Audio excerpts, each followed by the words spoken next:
The views and content expressed on the following program are provided solely for informational and entertainment purposes. They do not constitute legal advice. A podcast is not a substitute for retaining a competent, licensed attorney to advise you on your specific legal situation. Break the business, play is work and work is play. Power into creators, have fun along the way. Break the business, doing what it takes. Celebrate success and learn from the mistakes. How's it going, everybody? Welcome to the show. It is time for Break the Business, where we empower indie creators and have some fun along the way. I'm Ryan Kairalla, and it is a pleasure to have you here this week. If I sound slightly different this week, it's because I'm coming to you from a slightly different location. I am at a conference in Orlando, Florida, which means I am delivering you the Break the Business goodness from a conference center hotel room. And I will say this about conference center hotel rooms, all right? If you're trying to do a podcast or radio show or maybe record an album or something, hotel rooms, underrated acoustics. I have it on good authority from multiple top tier recording artists that I have worked with that they have actually laid down vocals of album tracks in hotel rooms, because with the bed and the furniture and the carpeting and everything, you get a lot of insulation and you can record some pretty high quality audio in a place that you wouldn't expect, which is right here in this hotel room. What a lot of hotel rooms don't have, though, viewers and listeners, is great internet. So at any moment, if this whole stream falls apart, my sincerest apologies. But if that does happen, I have left the show in the care of a second person with me here, our co-host this week. Always happy to have him on. Musician, investor, frontman for Gideon King and City Blog, Gideon King, joining us. Hello, Gideon. Hello, Ryan. How are you? I'm doing very, very well. I love that when I had put out to the co-host that we were going to do sort of a Halloween-themed episode this week, you jumped at it. Are you a Halloween fan? Like, is this a holiday that you embrace in the King household? I mean, I think that this is more of a therapeutic show for me, to the extent that Halloween scares me, which it does, almost every part of Halloween. I'm sort of, I'm taking it head on here. As I'm facing my fears. I'm getting back on the horse after falling off. If you know, like an immersion therapy type thing. Yeah, totally. That's what I'm doing here right now, actually. Yeah.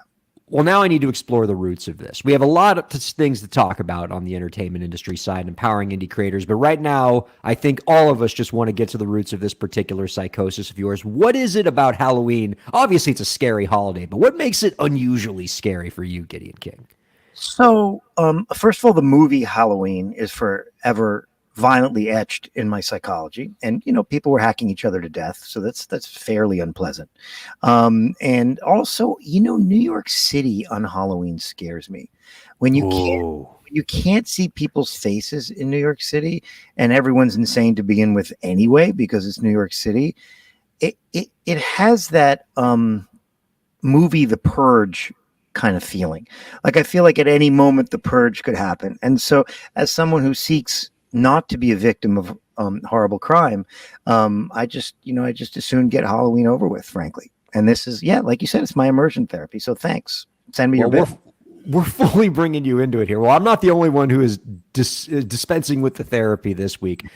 To fully give you the Halloween experience and to get you ready for a holiday that I love, we are going to be joined by a Halloween staple here on Break the Business. I'm so excited to bring him back. Evan Kid Bogart is joining us.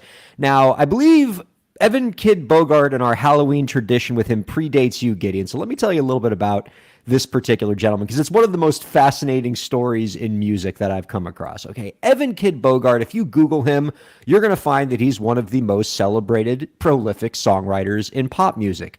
SOS by Rihanna, he was a co-writer on that. Halo by Beyonce, he was a co-writer on that. The man has Grammy Awards on his mantle. He is a very sought-after, incredible pop songwriter. And he could do all sorts of things with that fame, right? But what he has done to channel this fame is he transfers it into a Halloween project that him and his fellow, about a handful of other Grammy-winning songwriters, got together and form a group called Lovecraft that make Halloween music. And every Halloween, they put out a new album of Halloween songs. And this is what they want to do for fun. So it's on, 11 months out of the year, we're writing hits for Beyonce. But in October, when it's the spooky season, we want to make Halloween music. So naturally, at Break the Business, we celebrate this. And so we have Evan on to talk to him, not about writing music for Beyonce and Rihanna, but about Halloween and his Halloween group Lovecraft. And I'm excited that you get to meet him, and hopefully he won't be too scary for you. No, I think he'll. I'm scared a little, but I'll be fine. I'll be fine. You'll hide it well. You're a Don't trooper. worry about little old me, Ryan. I'll be fine. You were telling me before the show, Gideon, that you've actually seen ghosts in your life. All right. So before this becomes the full Ridicule Gideon show, let me just explain. I was driving back from college. It was 2 a.m. I was driving my Ford Bronco 2, 1989 Ford Bronco 2. And I looked to my right. And whether you believe me or not, it doesn't really matter because it happened. And I saw my parents. Now, here's the weird thing. Ghosts are supposed to be dead people. That I understand. But my parents at the time were alive. And it was my mother and my father driving to the right of me on Highway 80 in the Midwest in I think it was a Toyota Camry. And I waved to them and they waved back. And I have no history of severe mental illness. I'm not delusional, and I don't see things or hear voices. But I'm telling you, it was my mother and my father on Highway 80, and I was driving back from college, and that's what happened. And those are the facts, and I'm sticking by them, or whatever the expression is. But again, to your point, which you made, not me, which is a completely valid one that seems to refute the ghost story.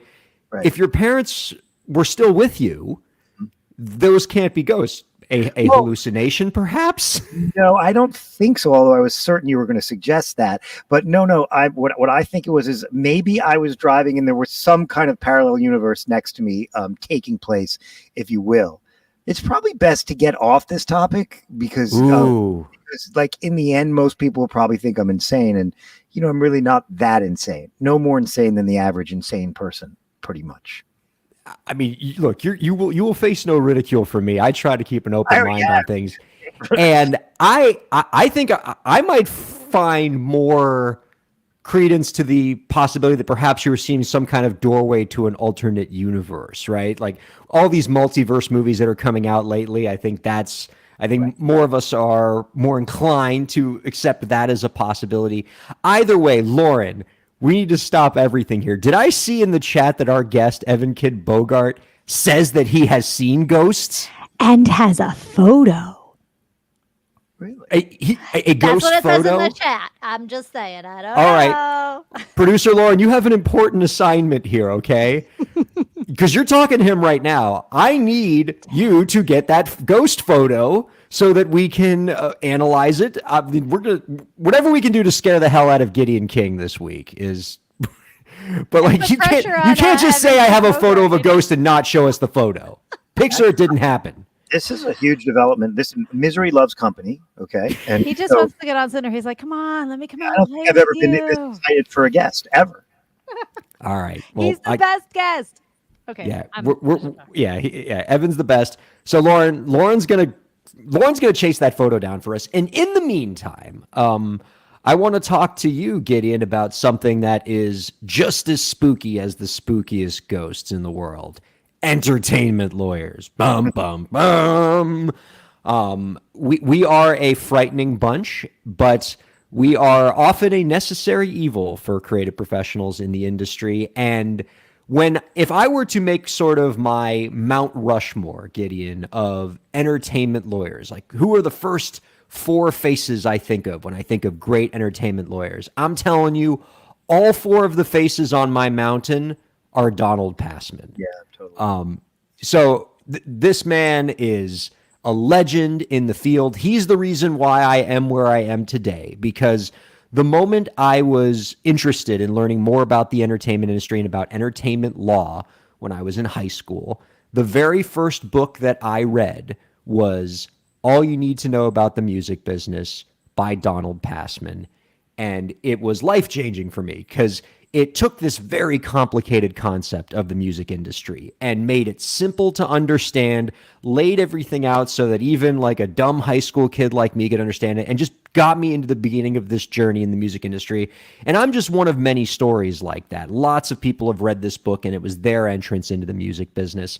And so it is great for me to read that over the years that Donald Passman's continued to update this book. It's now in its 11th edition. So the book is changing as the industry is changing, because obviously the book, when it was written back in the 90s, is a very different book than if you were writing a book about how to make it in the music industry today. And so Donald Passman was interviewed by Billboard this past week, talked about the new book. Really, really great insights. But before we talk about some of the insights from that interview that I think are really powerful, I think you have some familiarity with Donald Passman, right? Like, just, I mean, for being a music person and a business person, I would imagine you've come across this individual in your life as well. Yeah, I mean, he's kind of a legend. Yeah. Absolutely. Truly a legend. And I feel like you and he, Gideon, are kindred spirits, because as I was reading the interview in Billboard, he was saying a lot of things that you have either said to me on this show before in some version, or in one of our, late night email sessions or calls, we've had this same discussion before. But right at the beginning of the interview, I noticed that Passman was talking about the changes in how record labels have approached scouting artists, right? If you were to read Donald Passman's book back in the 1990s, he talked about how the way that artists got the attention of labels is an unknown artist would get an entertainment lawyer to shop the demo, right? An artist makes a demo, the entertainment lawyer shops it to a label, and if the label thinks that that artist has potential, they sign him to a demo deal, they get the A&R team and the artist development team working with that artist, and you build that artist up from zero and try to make them into a hit-making superstar.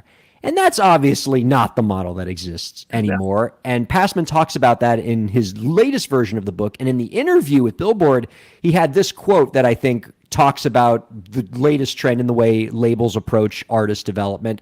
And I know you've said this same sentiment before, but I'll read it right from the article. Quote, labels are chasing artists with followings now, but the downside is that you get people who have 1 billion streams but have never played in front of a live audience. I'm exaggerating, but they don't have years on the road of developing their chops and don't have a show. Maybe they've only got a few songs. And how poignant is that, right? In the old days, labels would go after artists who could know how to work a stage, know how to play live, know how to perform in front of others. And now it's just, do they have lots of followers? Do they have a song that's popular on TikTok? But they don't necessarily know how to command a live show. I mean, it's also about the technology. I mean, basically what's taken place, it's exactly what Passman is talking about, but there's a kind of reverse engineering that takes place artistically. Someone has a big following on TikTok. I just had dinner with 2 young women, actually, and a bunch of other people, and each one of them had 10 million followers on TikTok. And each had over 9 million subscribers on YouTube. Those are real numbers. And some of the people that were at that dinner were in the process of monetizing them and turning them into artists, essentially stepping into the shoes of being a label. So there's this reverse engineering. It's first this person, this entity, this social media particle has to have a certain energy to it, followers and a certain vibe. And then the record label looks at music, and this may be a bit of hyperbole, but the record label almost looks at music as a sort of doable afterthought, where they say, well, let's just get a song out from this person. Okay. And they get a few producers in a room, and they have Ableton, and they have Pro Tools, and they have, some toys. Auto-tune. And they have auto-tune, hell yeah. And so the music is sort of a spin-off from this comet heading towards Earth, this social media comet heading towards Earth, and it's super sad. Actually, it's to me, it's like it's where we are, and it's maybe where we're going. So I'm not going to sit here and cry over spilt musical milk, but it's one of the most. If it's supposed to be about music, it's just not. Now, of course, eventually these people have to be lastingly talented and be able to repeat the act of making decent pieces of music. Most are not. But let's face it, if you have someone with 10 million TikTok followers and you release a tune, that person amongst the 100,000 people that are going to release a song on Spotify that day, they're the ones most likely to get 500,000 streams in the following weeks and a couple playlists, a couple editorial playlists.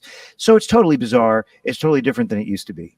Well, and a consequence of that, though, is if you take an artist who's got a huge following and they got a song that's popular on TikTok now, but they don't have stage presence, they don't know how to run a tour, they don't know how to build a lasting fan base, record labels are just going to create a situation where they're just churning out flavors of the month, but they don't get the lasting superstar that a record label needs to survive long term. And we're seeing that in statistically, Donald Passman talks about in the interview where there are fewer and fewer artists who make the Billboard Hot 100. In other words, it's the same artists that are in the Hot 100. We're not seeing new entrants into the Hot 100 because it's all the old same superstars from when I was in college.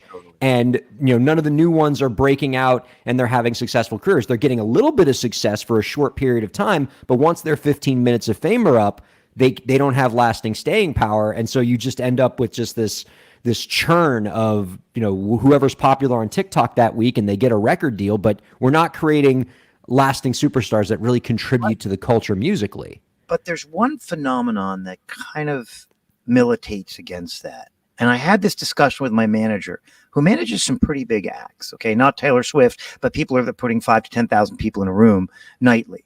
And I said, well, look, we were talking about a specific artist, and I said, listen, she stinks live. Like, she just stinks. I mean, she's like starting again in the middle of songs. She's horrible. And he sort of looked at me and said, well, you just completely don't get it, do you? And I said, well, educate, enlighten me. And he said, the fact that she has all these followers and the fact that she's playing her first few shows and they're incredibly unprofessional is endearing and relatable. Authentic. And authentic, right, in quotes or not in quotes, but it's real, okay? And he said people love that. And it's kind of the conflation of their social media presence and humanity with the music. And that kind of conflation forgives the lack of professional kind of presentation on the music side. So I know what you're saying, but I know what he's saying too. No, that is a really good point. And the new media of TikTok and YouTube and things like that, right, it doesn't reward polish. It doesn't reward something that looks too highly budgeted, right? People want authentic stuff. People want stuff that looks like stuff that was just made in your bedroom. Even though a lot of times those videos that look like they were made authentically and cheaply and in somebody's bedroom, there's a lot of money and time and editing and team that goes into creating that work, but it still has to look like it was made by one person because that's what the audience wants. They want that authenticity. But that's a really good point, Gideon. So the other thing that Donald was talking about in the article that really spoke to me was how record deals are changing as the industry is evolving and as technology is evolving. And it's true. And even I've not been practicing nearly as long as Donald Passman has. He's probably got 3 times as much experience as I do, if not 4 times as much. He's been in the game a while.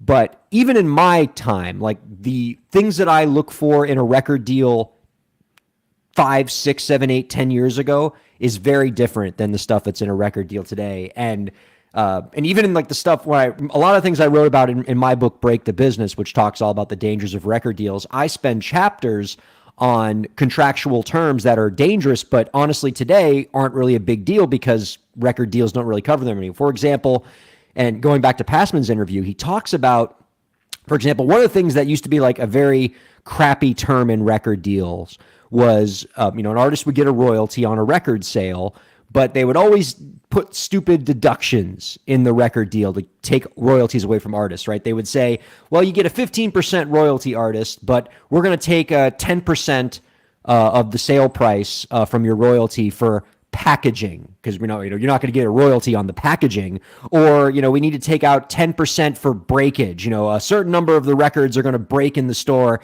and so we have to compensate for that.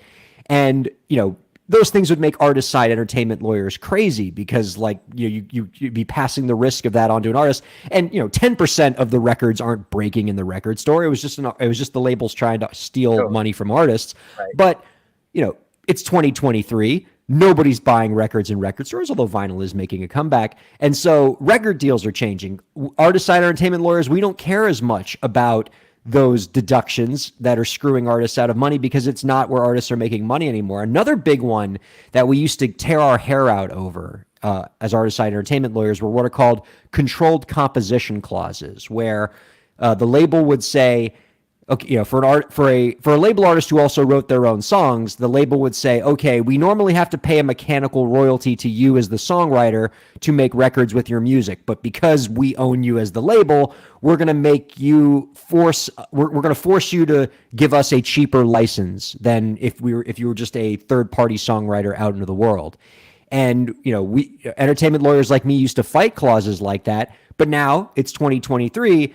Most music is streamed, and those mechanical royalties are paid by the streaming service, not by the label anymore. And so we don't fight as hard on those clauses anymore. And so it's just a huge mind shift for us and for the things that we used to think were horrific parts of record deals that are completely different. But here's the one thing that Donald Passman talks about where labels have changed their approach, and it's something that we as artist side entertainment lawyers have to fight over.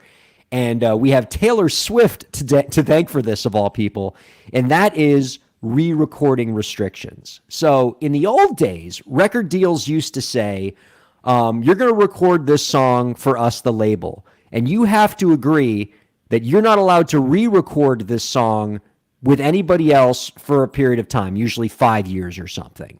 And that usually protected the label because you don't want that artist, recording it a year later and then all of a sudden the one they recorded for you is worthless. Now, and then but recently we had this issue with Taylor Swift where she lost all of her Big Machine masters when she left that label. And so to basically reclaim her power back from her old label, she waited until that 5-year restriction ran out in her original record deal and is now re-recording her entire catalog, and now her new recordings are more popular. And so those Big Machine recordings from the old days are becoming worthless. So now every record label doesn't want to be the next Big Machine, and so now every record deal today has very strict re-recording restrictions in them. Some will say you can never re-record this, or it's 10 years before you can re-record this, or 20 years, because they don't want what happened to Big Machine with Taylor Swift happen to them. It's changing things crazy. Which is fascinating because the truth is there's more technology for re-recording. There's more technologies for remixing.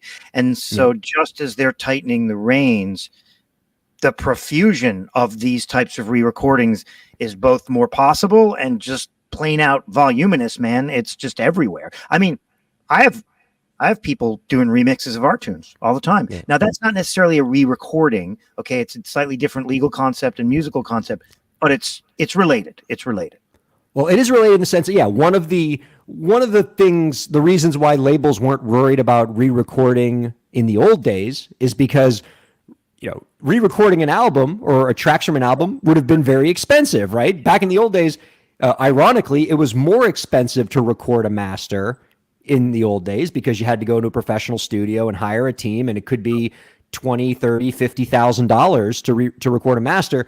But now in 2023, with the proliferation of technology that we have, you can record a pretty terrific master in your bedroom for nothing. And so labels know that it's much easier to re-record music, and so they have to have even stricter re-recording clauses. Here's one other thing from the Passman article that I actually wanted to get your perspective on as an investor, because maybe you've come across some of these in your life. Is Donald Passman had a lot to say about the rising trend of catalog sales, of legacy artists selling their catalogs, usually to investment firms that would buy all of an artist's copyrights and then own it as an investment vehicle, almost like a real estate investment trust, except with copyrights. And then they could maybe sell pieces of that company that owns all those copyrights on the market, maybe sell them as bonds or things like that.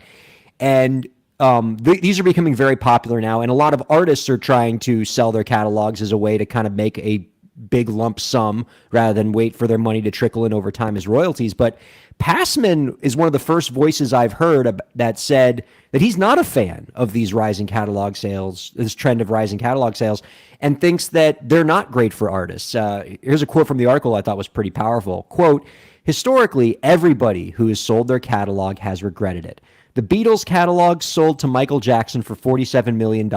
It's probably worth $1 billion today. There's people over the years who have sold their royalty streams, and with changes in technology, they would have made almost as much every year than it would have made them if they sold it for, or at least 2 or 3 years worth." And so, for somebody like you, career investor, you've probably come across some of these in your life. What are your thoughts on this rising trend? Do you think these tend to be good investments for artists? This last week, I had someone in my office pitching me on getting together with him and buying certain catalogs in a way. But if you go deep on this, what Passman is saying both factually and intuitively is generally totally spot on. Because here's the thing, Ryan, if you're an oil rig in the middle of Oklahoma and you're going up and down and pumping oil, and I come to you and I say, "Hey, dude, I'll give you $865,000 for that one rig in your backyard in Oklahoma." And you haven't seen a lump sum of $865,000 in your entire life. The sheer number, the magnitude of the number blows away your reason. And so what I know as the buyer is that the present value is not to start to get into to finance, but I know that the recurring revenue in a growing industry, which oil isn't, but music is, I know that the present value, that $865,000 is undervaluing all of the future value of your payments discounted to present value. Let's put those concepts away. But basically what I'm really saying is that these artists are sort of, not all of them, but many are in a wide-eyed way sort of being blown away by the number and actually abandoning sound corporate finance, sound present values, internal rates of returns, multiples on invested capital, all of the words that artists should understand, or concepts that artists should understand, but often don't because you can't know everything. So they are underselling in a growing market what they have. Sometimes the exigencies of their life are the exigencies of their life, and they need the money. And in that respect, it's a service. Okay. And some should be grateful for that faucet of liquidity that gets turned on to maybe rescue them from certain predicaments that they're in life. But for the most part, if you put a smart kid who went to, NYU business school and he did the present values and the internal rates of return, he would come running in your office and say, "Oh, this is a great buy. The artist is getting screwed." And so there are now evolving twists to how they're being bought. Some buyers are saying we're the kinder, gentler buyer. We're not buying ownership. We're just buying a cash flow stream, and that they get the overage. They have more control. And those are steps towards a more equitable or more fair arrangement. But for the most part, you're selling your oil rig and the money that it's pumping out too cheaply, because it will pump oil for longer than you think. And the demand for that oil, just to extend this silly analogy, the demand for that oil, okay, will be greater than you anticipate, given that the compound annual growth rate of the music industry itself suggests that your music, your oil rig, will have more uses, sync and blah, blah, blah. Anyway, you get my drift. I do. And I think the only group, and Passman noted this in the interview, where it might make some sense to take a deal like this, even if, as you noted, the present value isn't, anywhere near what you would, the present value of your future royalty streams would be much higher than what you'd get as a lump sum from an investor. Right. But he said one group that it might apply to, where it might be a good play, is artists who are towards the end of their life and don't trust their heirs to be able to manage those copyrights and manage that catalog effectively, or they're running into a potential estate tax issue where they're going to need that lump sum for their heirs to be able to pay the estate tax. So maybe in those kind of end of life scenarios, you're willing to take a huge haircut on the value of your catalog for a lump sum. But I mean, it's basic finance, right? An investment group is not going to pay you more than the present value of your future royalty streams for your catalog. That's not a good investment. Like, the only way it's a good investment is if they're giving you less value than what your royalties are worth. Right. So if I had a friend who was an artist, I'd say, take a look at the spreadsheet, bring it to a friend who understands IRRs, put it on an Excel spreadsheet, and make sure that the imputed rate of return that the buyer is earning is healthy but not predatory. Yeah, makes a lot of sense. Let me just ask you this real quick before we go to break here and talk to Evan Bogart about his experiences with ghosts. You had brought this up with me on an email, and I figured it was worth some discussion here. In all of this discussion of Donald Passman and his legacy and some of the perspectives that he has and how much he celebrated in this field, I know you've often asked me, what makes a good entertainment lawyer, or what qualities should artists look for in an entertainment lawyer? And certainly I have my own thoughts on this, but I'm also biased given my job title. But do you want to talk a little bit about, like, from the artist side, like what you're looking for in an entertainment lawyer? So as I think about this, part of it overlaps with what I'm looking for in a lawyer, period. I've hired antitrust lawyers, entertainment lawyers, corporate lawyers, litigators. It's just been a big part of my life, sadly, no offense, for decades. And the first thing I would do is sort of make sure that you understand the psychology of the lawyer that you're hiring. There's three types in my experience. If I was forced to count, there's the one who are, flex their muscles and say, I'm the guardian at the gate and let me show you how I'm protecting you. And often those are excessively controversial with counterparties and start fights and make you irrelevant or sort of make you come off as excessively mercurial or adversarial. And so you want to avoid certain lawyers that are all about the fight. And then there's the ones who are just too blasé and sort of say, well, you want to get the deal done. And so you should give them this, or that's fairly standard, and that's no good. The one that you want is the balanced one, the one that knows that he owes you a duty, in a sense, to protect your interests, but understands that there are certain practical realities to making a deal, whether you're signing an influencer to an artist deal, whether you're doing a 360 deal, a modified 360 deal, or just even doing a remix agreement. For God's sakes, the idea is to accomplish something and to generally protect you in an equitable way. And to find that lawyer who's conscientious and doesn't invest his ego into the situation and doesn't overdo the bit about being the three-headed dog that guards the gates of hell, like that is a rare jewel in any business. And then the other thing I would say is, man, I'll say the obvious, but when you deal with an entertainment lawyer or a real estate lawyer, but we'll stick with entertainment, who really has on the ground road warrior experience and has seen the mistakes, there's nothing like it. Just because you're hiring someone who worked for, Ed Sheeran, that doesn't mean that person's going to take that much interest in you. What you need is a road warrior who handles people like you, where you're not their biggest client and you're not their smallest client. And who really, you're right down their fairway, but who does it all the time and can tell you 10 stories about how this provision or that provision screwed someone that they know, and you should be careful of it, and awaken you to those things. So I would say the neurotic road warrior is just sort of the archetype I'm looking for.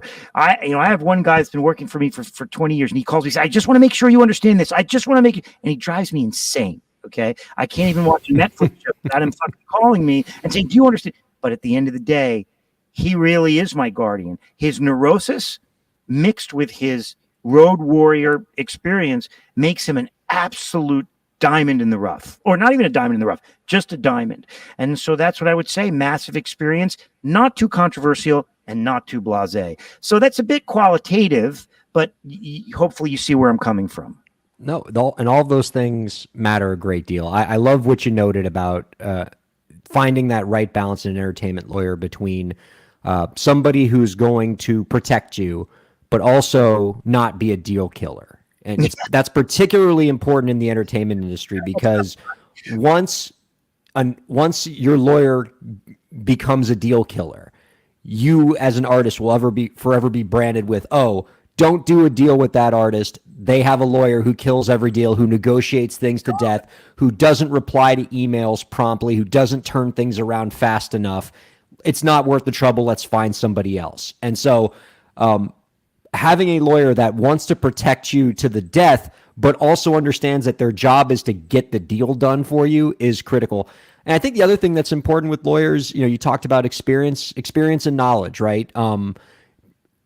The Donald Passman lesson and what he talked about in this interview shows us how fast this industry is changing. And so if your entertainment lawyer is not constantly learning about the new technologies, learning about how artists are performing and marketing themselves, are not constantly realizing how the trends in the industry are changing and why that's important for their clients as the artists, that's a lawyer that's ultimately doing you a disservice. Like, this is a legal profession, or this is a particular genre of the law that gets obsolete so fast, right?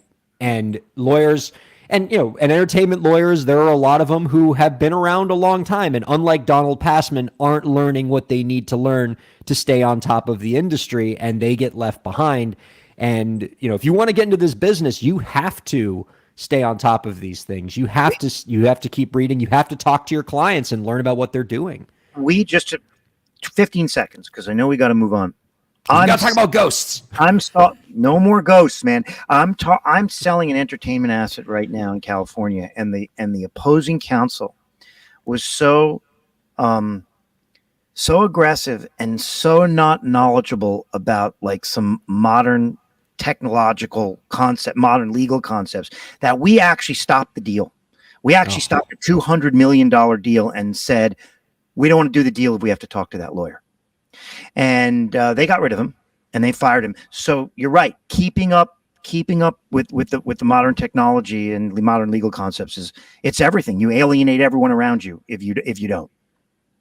Well, and the only thing spookier than I would say than a lawyer who kills deals and makes $200 million opportunities disappear are some really good ghost stories. So we're going to take a quick break, and then we're going to be joined by Grammy-winning songwriter, but more importantly, guy who makes great Halloween songs, Evan Kid Bogart, coming up next here on Break the Business. Don't go anywhere. Ryan Kairalla here. I hope you're enjoying the show, and I hope that you're getting a lot out of it. I do what I do because I care about creators like you. A lot. I've dedicated my career to helping creative professionals, entrepreneurs, and organizations move forward. I do it by hosting this program, and I'm also proud to do it in my legal practice. If you're a creative professional looking for solutions-oriented legal services to help you further your goals, I'd love to help. My firm RKPA does contracts, commercial law, copyright, trademark, and more. Visit rkpalaw.com to learn more. That's rkpalaw.com. Ryan A. Kairalla, PA, Miami, Florida.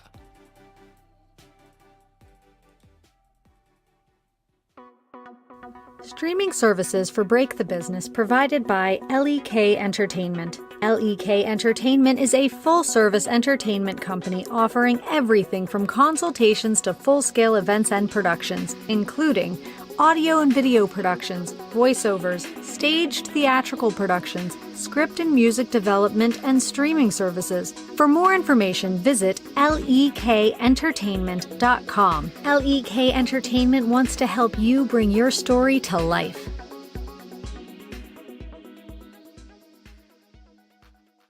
Thanks for supporting Break the Business. If you have a question or topic that you want us to discuss, email us at breakthebusiness@gmail.com. You can follow the host, that's me, on Twitter at Ryan Kair, and you can follow the show at the BTB Podcast.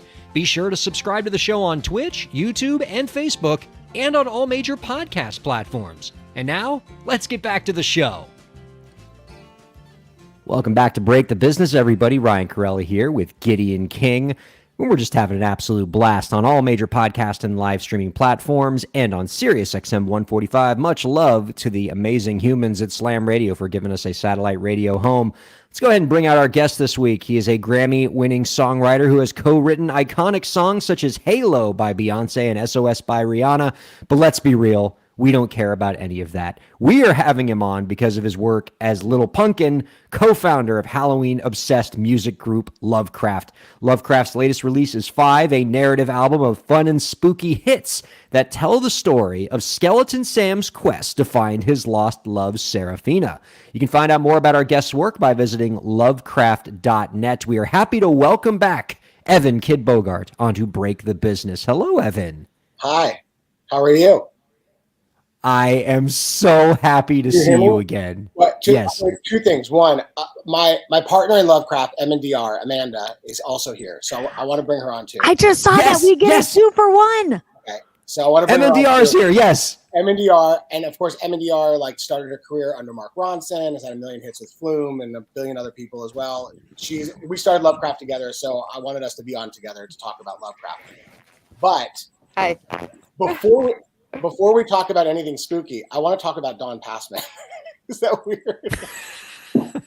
Okay, the Don Passman Love Fest is not over. What do you got for us? So first of all, there's so many things you guys talked about that I wanted to talk about. So one of the things is We should have brought him on the first segment.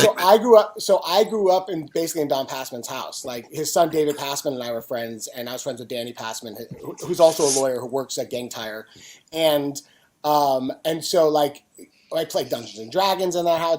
We used to have like this father-son group. We got together and sing Kumbaya, and Don was the leader of it, and he'd play guitar. I grew up in Don's. So I love Don. I love Don. But I wanted to say that because it's funny. I have these memories of Don as like the father of my friend, and then of course as you grow up and you get into the music industry, you realize, oh, like this isn't just the father of my friend, right? You know, like it's like funny, like you just don't realize that growing up.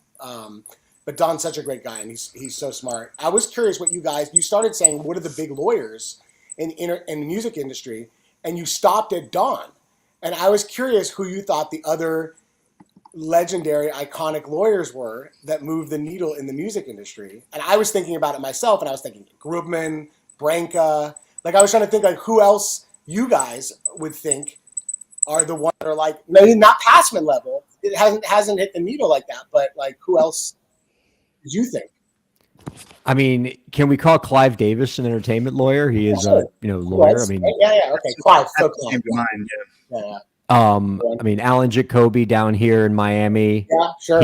He's a legend. I remember. I was just curious. I was like, oh, I want to hear what this list is. And then you were like Passman, and I was like, yeah, I love Passman. What's the rest? I want to. Well, I mean, he's the king to me. Like he was, because he was my first love in for entertainment lawyers, and he's the reason why I'm here. So he's got something special to me. Yeah. But Jacoby's important too, because when I was 17 years old, I camped out in his office in Miami, Florida, until he gave me an internship, just like every day, just showing up and bothering him. You know what I loved about Passman as a kid, like starting out in the business when I was like a kid, was when I read his book, I felt like I understood it, and everything else that like when I was trying to get in it, like I felt like I was lost, like trying to just get into it, and I felt like he wrote his book in a way that like anyone could understand the music business. And I thought that was really clever because I feel like he could have written it in a way that was just so over everybody's heads.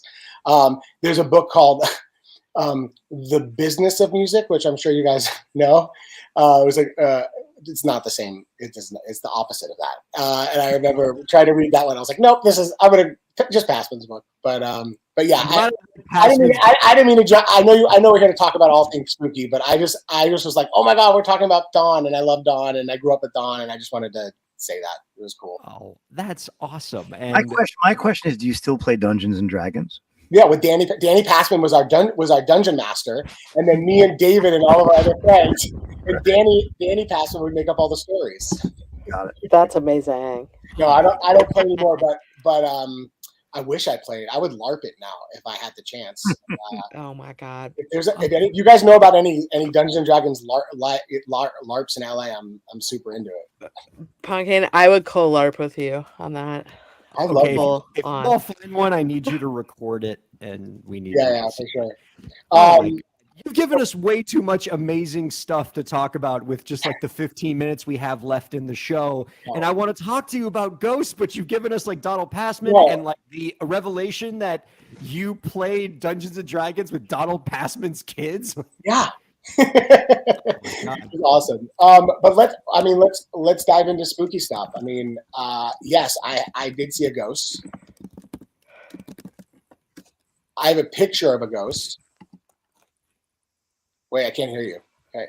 You're on mute, I think. We have officially lost your mic. He's a ghost. Ryan, no, it's not on our end. It's on his end. That's what happens when you stream from the hotel room. Yeah. But tell us, because I can see it and he cannot. Okay. So it's actually a previous guest of yours at her video shoot. Recently, you had ZZ Ward on your show, right? Uh-huh. And it's ZZ Ward's first music video ever.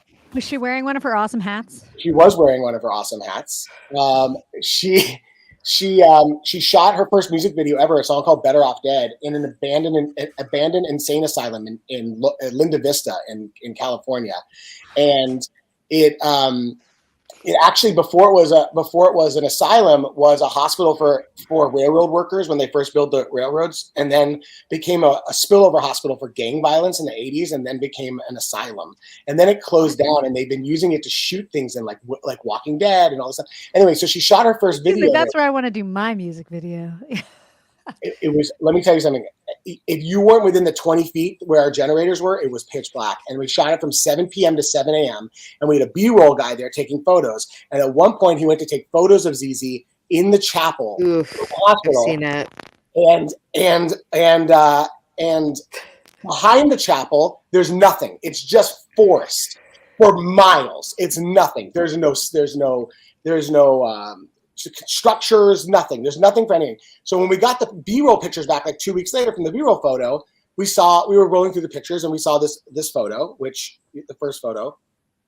Okay, there's ZZ, awesome hat. And she makes those hats. And we were like, well, what are the lights over her shoulder? We couldn't figure out what those could be. We were like, there's nothing out there. It was complete forest. And we're on the 3rd floor. So what could be that high that would project lights? And there's no one else in the room with us whatsoever. It was me and the photographer and her. So we couldn't figure out what that was. So we zoomed in on it, and this is what we saw. No. What? Come on. What? And if you look at it, you can Come on. You Photoshop that. No, swear to God. You can kind of see I want to go back. Go back. Okay, yeah. I see over her shoulder in that window pane. Okay, you can kind of see like the chin, like a chin, and like cheekbones, and then those are like a kind of a nose shading, and like the eyes are slanted, and then maybe there's a hat or some kind of flannel shirt or something. I think it's a railroad worker, personally. But yeah. On the 3rd floor. 3rd floor, nothing out there. That is for sure like some sort of body or something. Evan, it is 9:55 p.m. on the East Coast as we're recording this. I don't need to see this scary crap right now. Just don't go to an abandoned insane asylum. By the way, I think it's actually they knocked it down and turned it into a retirement home now, which is that's great. God, it just continues. They wanted more people to die in that building is what happened. Do you actually believe in ghosts? Because I am here to tell you that even though I'm supposed to be a rational business guy and a musician, I actually believe in ghosts. Well, I absolutely believe in them. I'm looking at one right now. Not only do I believe that this is a ghost, and I believe in ghosts, but one of my favorite things to do is if you go to like Reddit or like YouTube and you go down these like holes of toddlers talking to things that aren't there. Kids that see things are like waving and they're like, oh, grandma's in the closet. Grandma said that you shouldn't put something in your tea anymore. And it's like, how would the kid know that? Because like, it was, you know what I mean? Like it's the crazy, No, I hate those. They scare me so much. Evan, I don't need this right now. Okay, I'm. First of all, producer Lauren, take that freaking ghost off the screen. I'm freaking out. Second of all right, I'm taking host privilege here to divert this conversation to innocuous Halloween topics. Halloween okay, music. so I with Halloween coming up, all right. Yeah. Do you host Halloween parties at your house? Like, is like a tradition you do? I don't actually. So growing up, I had my mom would host Halloween parties at our house when I was a little kid, and we had all the and that's where I first fell in love with it. I have a 2.5-year-old now. We haven't started hosting yet, but our house is beyond decorated. Like, we have 50 bales of hay and like light up pumpkins and giant skeletons, and like we're like the house of the neighborhood. So on Halloween, tons of people are coming to our house to get candy. We don't have a party inside. I will eventually, but Amanda's been throwing a party at her house with her kids. So I mean, and I think that she grew up in that way too. So it's like we're paying it forward. We're starting to throw parties with our kids, go to parties with our kids. Okay.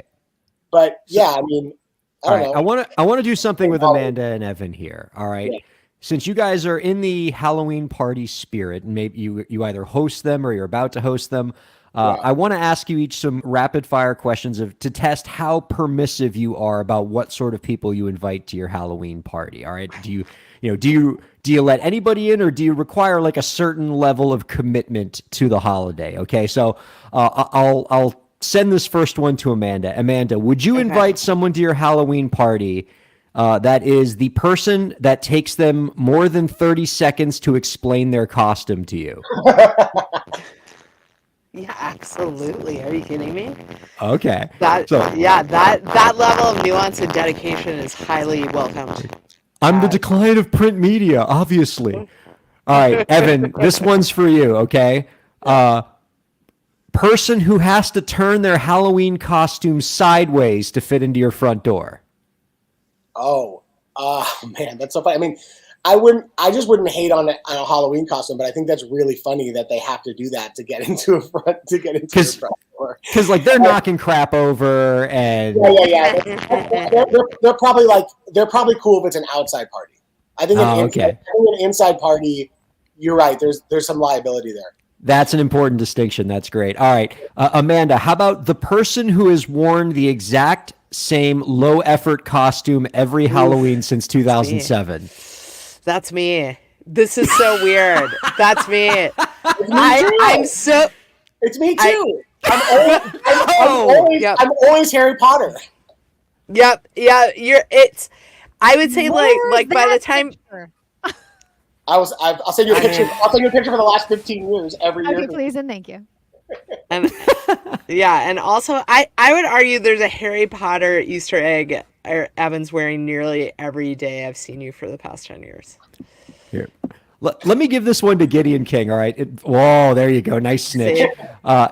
So, Gideon King, for your Halloween party, are you inviting the person who says they're dressed as Tom Brady, but it's literally just them wearing an old Tom Brady jersey and a pair of jeans?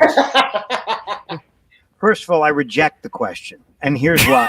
Because I know. I don't have Halloween parties. I stay home, I play guitar, and I wait for it to be over. And secondly, Evan is coming off as the jolly Halloween guy with hay mazes, but that to me is just Jack Nicholson in The Shining. That's basically what that is to me. So I know I'm supposed to be nice to the guests, but that's what I'm hearing here. Without an axe. I mean, without an axe. Yeah, so. Without an axe to grind. I think that I really, I got to be honest. I don't, just to answer when you asked Gideon though for a second, like I think when somebody comes in and it's really half-assed, it's kind of disappointing. Yeah. If you tried really hard, but I don't understand it, I appreciate that. At least you were trying to get something across. I went as a Perrier bottle once, and no one understood why I was going as a Perrier bottle, and I'm kind of embarrassed of it now because of who I was imitating. But I remember that year because I was like, there was one year. Yeah, because the night before Halloween or 2 nights before Halloween, Kanye and Lil Peep, or I think it was Peep or Pump, one of them, went on Saturday Night Live dressed as a Perrier bottle and a Fiji bottle. And my wife and I thought it'd be funny if we went to Halloween parties dressed as a Perrier bottle and a Fiji bottle, and people were like, "What are you guys, just water?" Like no one understood what we were. I was like, "No, we're funny and real punk." And they're like, Man, Evan's really pretentious. "Yeah, it was stupid. It was really stupid." But it was fun to make them. We made them. All right. Well, we got one more here for Amanda. All right. The last Halloween guest, and it's a twofer. All right.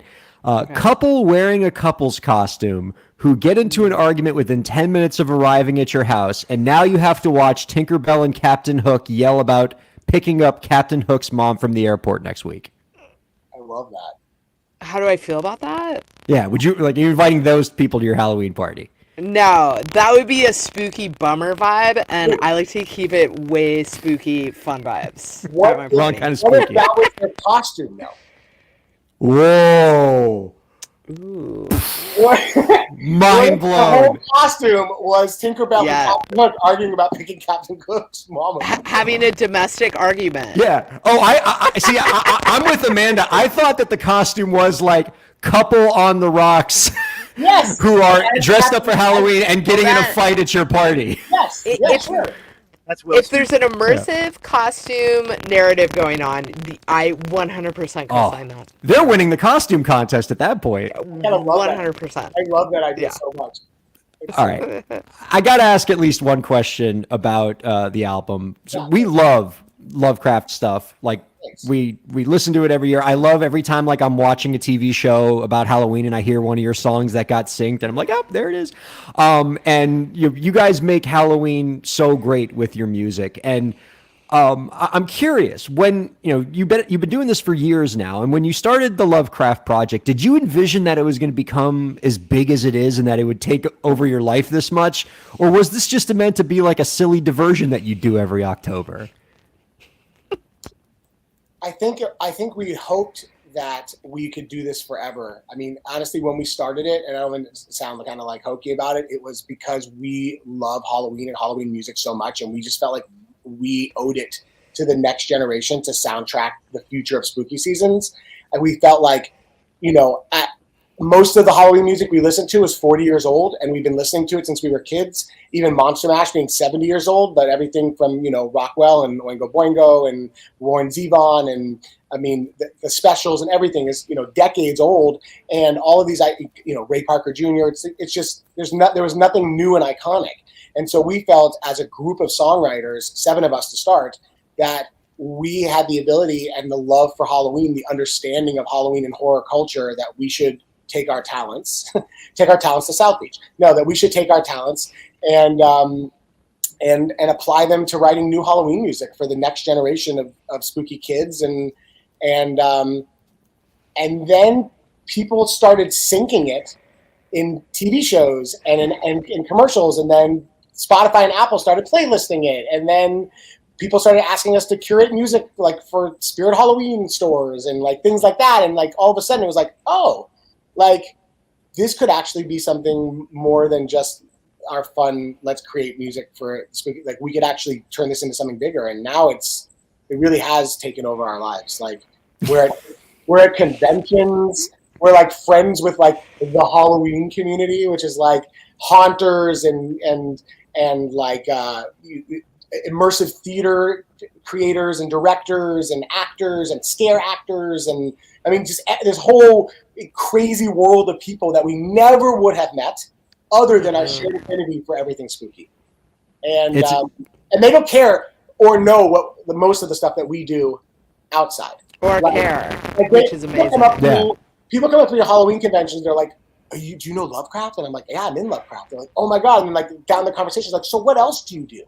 Like, they have no idea or care who we are or anything else or anything. They literally purely love what we do for spooky. Like, It is really nice because we have credits from like Amy Winehouse, J-Lo, Beyonce, Rihanna. Not to name drop, but they don't care. The point of the story is they absolutely do not care. They care that we did the music for Chucky season 3's bumper. Yeah, or like the Chilling Adventures of Sabrina, or like Yes. like Hocus Pocus 2 last year, right? We had Skeleton Samples and Hocus Pocus 2 that got so much love. That's the stuff that they care about. I just love that there's a generation of people that are learning about you through Lovecraft, and then one day they're looking at your Wikipedia and they're like, "Hey, do you know the Lovecraft guys also do songs with Mark Ronson?" Literally, they don't even. I don't even think they would care. Like I think they just.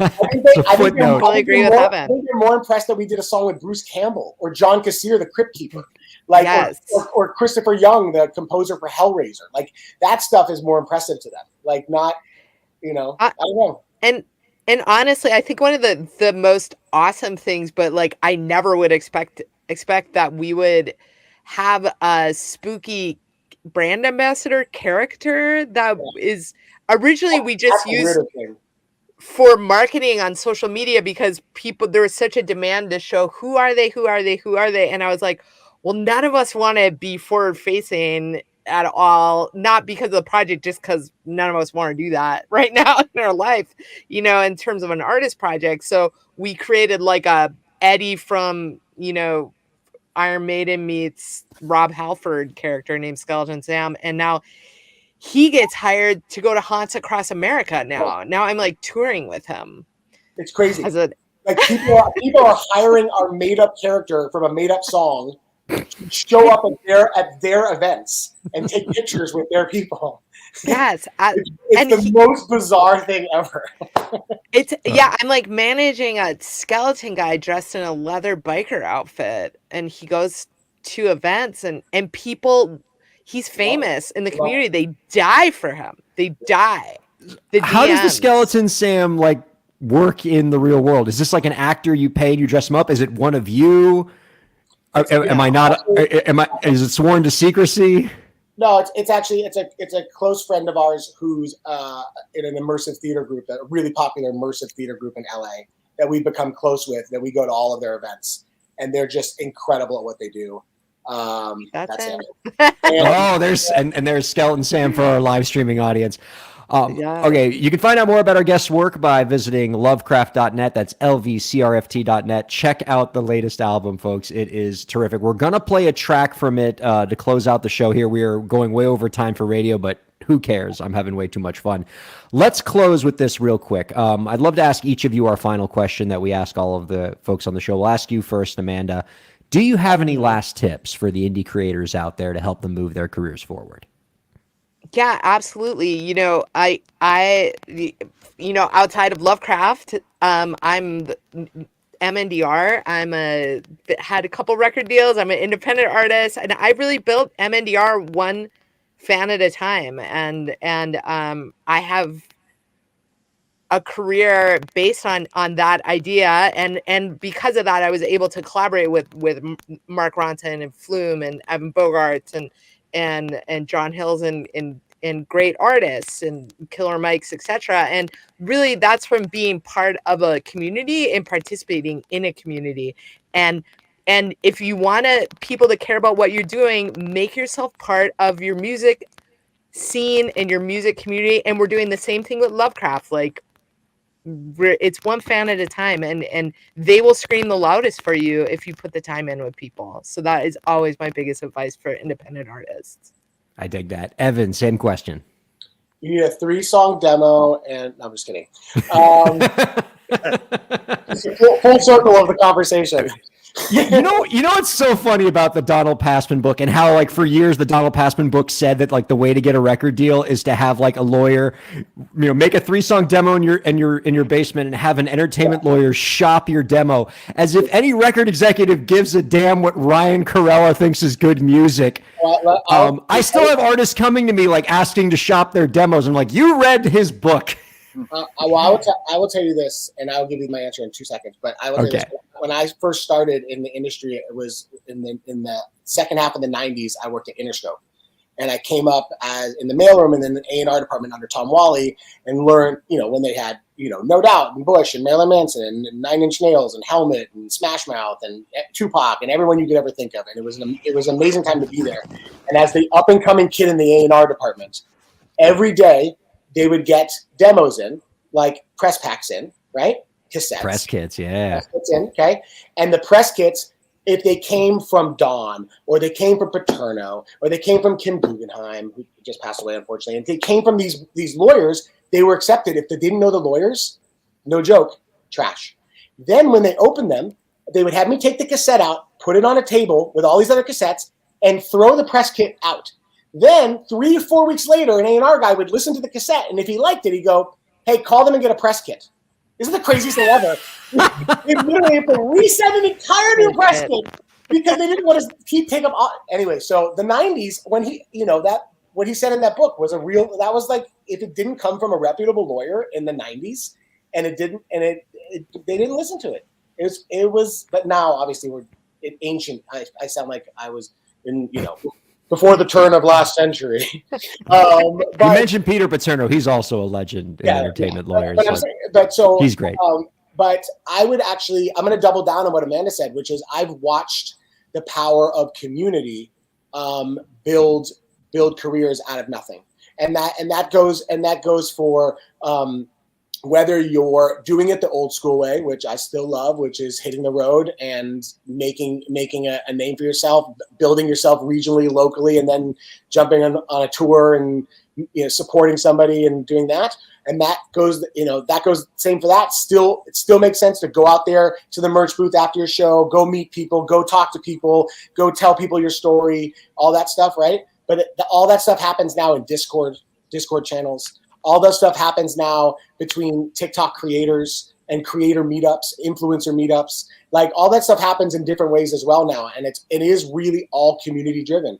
I feel like the power of community is like a rising tide lifts all ships. If you pick the right community, one person goes, the whole community goes. And we watch it time and time again where these like crews of genres and subgenres pop and these new sounds pop, new versions of mix of trap jazz and like weird things that get mixed together because these communities are doing it and they all come up at the same time, and it's been really exciting. I think it's been kind of exciting to see all this new music come out because of this community building. So I'll double down, build community. Love it, and grateful for the community that we have here this week. Our thanks to Evan Bogart, Amanda Warner, Gideon King, producer Lauren, and all of you viewers and listeners for making this week's episode so special. Thank you all for checking out Break the Business. We're going to close with Every Day is Halloween by Lovecraft here, and we'll see you next week on Break the Business. Thank you. This song's great. Thank you.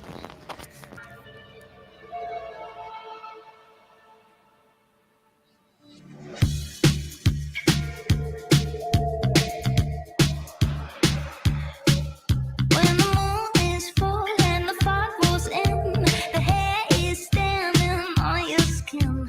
A shadow moves before your eyes, playing tricks on your back. It's true, you saw a witch in the sky. Zombies in the dead of the night. Everywhere, flickering lights, spooky, scary skeletons, and it's only July. There's nowhere to run, there's nowhere to hide. It's coming to find you. Every day is Halloween. No, there's nowhere to go. There's something behind you. Every day is Halloween. Every day is Halloween.